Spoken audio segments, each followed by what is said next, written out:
அடுத்தபடியாக சம்பத்குமாரை மேடைக்கு வருமாறு அழைக்கிறேன்.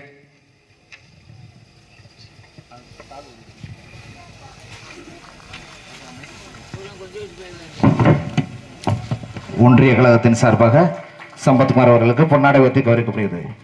பேரையூர் ஊராட்சி கிளை கழகத்தின் சார்பாக சம்பத் அவர்களுக்கு பொன்னாடை ஒத்தி கௌரவிக்கப்படுகிறது.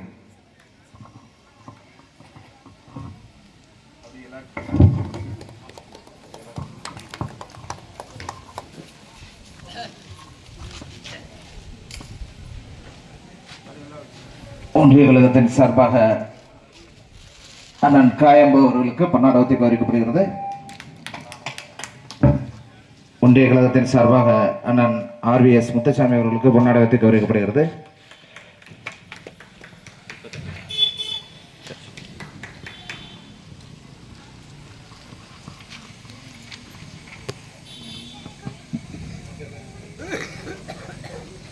ஒன்றிய மாவட்ட பிரதிநிதி அவர்களுக்கு பொன்னாடை ஒத்தி கௌரவிக்கப்படுகிறது.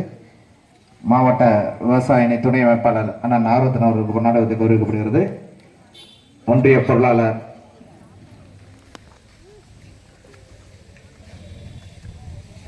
மாவட்ட தொண்டரணி துணை அமைப்பாளர் அவர்களுக்கு பொன்னாடை ஒத்தி கௌரவிக்கப்படுகிறது. மாவட்ட இலக்கிய அணி துணை அமைப்பாளர் அவர்களுக்கு பொன்னாடை ஒத்தி கௌரவிக்கப்படுகிறது. மாநில பொதுக்குழு உறுப்பினர் தனிக்கொடை அவர்களுக்கு பொன்னாடை ஒத்தி கௌரவிக்கப்படுகிறது. மருத்துவர் அணி அமைப்பாளர் டாக்டர் அவர்களுக்கு பொன்னாடை ஒத்தி கௌரவிக்கப்படுகிறது. மாவட்ட பிரதிநிதி அண்ணன் முருகேசன் அவர்களுக்கு பொன்னாடை ஒத்தி கௌரவிக்கப்படுகிறது. ஒன்றிய துணை செயலாளர் அண்ணன் நீதிராஜன் அவர்களுக்கு பொன்னாடை ஒத்தி கௌரவிக்கப்படுகிறது. மாவட்ட இலக்கிய அணி துணை அமைப்பாளர் அண்ணன் நிறைவாண்டி அவர்களுக்கு பொன்னாடை ஒத்தி கௌரவிக்கப்படுகிறது.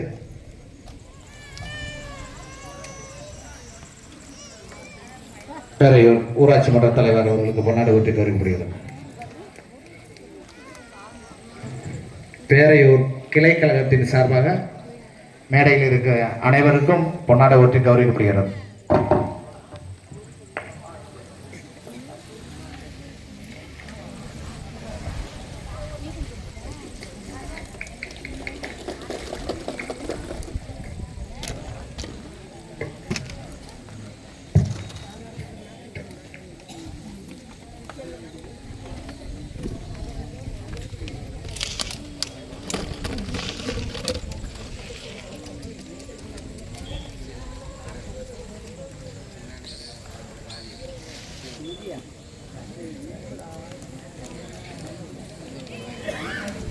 கமுதி மத்திய ஒன்றியத்தின் சார்பாக மாவட்ட நிர்வாகிகள் மற்றும் ஒன்றிய நிர்வாகிகள் பொதுக்குழு உறுப்பினர்கள் என இந்த மாபெரும் இயக்கத்தை ஒன்றிய அளவில் கட்டமைத்துக் கொண்டிருக்கும் மாவட்ட அளவில் கட்டமைத்துக் கொண்டிருக்கும் நிர்வாகிகளுக்கு பேரையூர் கிளைக்கழகத்தின் சார்பாக பொன்னாடை போற்றி கௌரவிக்கப்படுகிறது. ஒருவருக்கு ஒருவர் பொன்னாடை போற்றி அந்த துண்டு ஒருவர் மேலே போடக்கூடாது என்ற காலம் இருந்ததை இந்த திராவிட முன்னேற்ற கழகம் தான் அறிஞர் அண்ணா அவர்களின் தலைமையில் ஒவ்வொருவரும் துண்டு போற்று இந்த சமூக நீதியை நிலைநாட்ட வேண்டும் என்று கூறிய கட்சி இந்த திராவிட முன்னேற்ற கழகம் என்பதை இந்த இடத்தில் உங்களுக்கு பதிவேற்றிக் கொள்கிறேன்.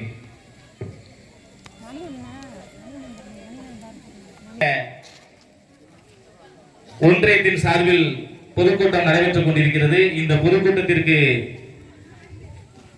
எங்களை எல்லாம் பேச உரிமை கொடுத்த தலைவர் அண்ணா பெரியார் கலைஞர் அவர்களின் வழியில் நமது திராவிட மாடல் முதல்வர் அவர்களுக்கும் மேலும் இளந்தலைவர் அவர்களுக்கும் நமது சட்டமன்ற தொகுதியை சிறப்பாக செயல்படுத்தி கொண்டிருக்கும் ஐயா அமைச்சர் ராஜகண்ணப்பன் அவர்களுக்கும் மேலும் நமது மாவட்டத்தை சிறப்பாக வழிநடத்தி கொண்டிருக்கும் அண்ணன் காரபாச்சா முத்துராமலிங்கம் MLA அவர்களுக்கும் மேலும் இந்த கூட்டத்தை சிறப்பாக வழிநடத்தி எப்போது எங்களை பார்த்தாலும் அவருக்கு கோவப்படுமா பட தெரியுமா என்னன்னே தெரியல. உங்க ஒன்றிய செயலாளருக்கு எத்தனையோ ஒன்றிய செயலாளர் கோவத்தோட பார்த்துருக்கான். ஆனா அண்ணன் எப்போதுமே சிரிச்ச முகத்தோட தான் பார்த்துருக்கான்.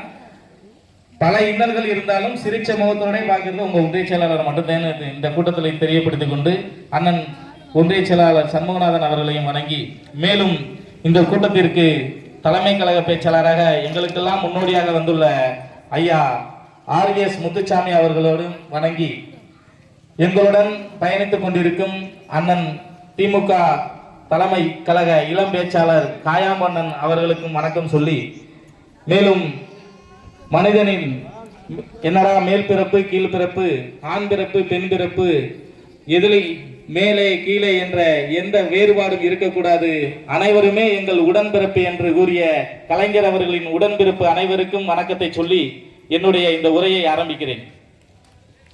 நாடு போற்றும் 4 ஆண்டு, தொடரட்டும் இது பல்லாண்டு. உலகத்திலேயே தேர்தல் வாக்குறுதிகளை 505 தேர்தல் வாக்குறுதிகளை கொடுத்த ஒரே கட்சி நமது திராவிட முன்னேற்ற கழகம் என்பதை கூறிக்கொண்டு, அதில் 80%, அதாவது 400, இந்த 4 ஆண்டுகளில் 400 தேர்தல் வாக்குறுதிகளை நிறைவேற்றிய ஒரே கட்சி இன்னும் ஒரு ஆண்டு இருக்கிறது. முழுமையாக அனைத்தையுமே செயல்படுத்தி விடுவார் நமது முதல்வர் அவர்கள் என்பதை கூறிக்கொண்டு, ஒரு நாட்டின் பொருளாதாரம் என்பது மாநிலங்களின் பொருளாதாரத்தை சார்ந்தது. மாநிலங்களின் பொருளாதாரம் என்பது மாவட்டத்தின் பொருளாதாரத்தை சார்ந்தது. மாவட்டத்தின் பொருளாதாரங்கள் என்பது ஒன்றியத்தின் பொருளாதாரத்தை சார்ந்தது. ஒன்றியத்தின் பொருளாதாரம் என்பது கிராமத்தின் பொருளாதாரத்தை சார்ந்தது. கிராமங்களின் பொருளாதாரம் என்பது ஒவ்வொரு குடும்பங்களின் பொருளாதாரத்தை சார்ந்தது.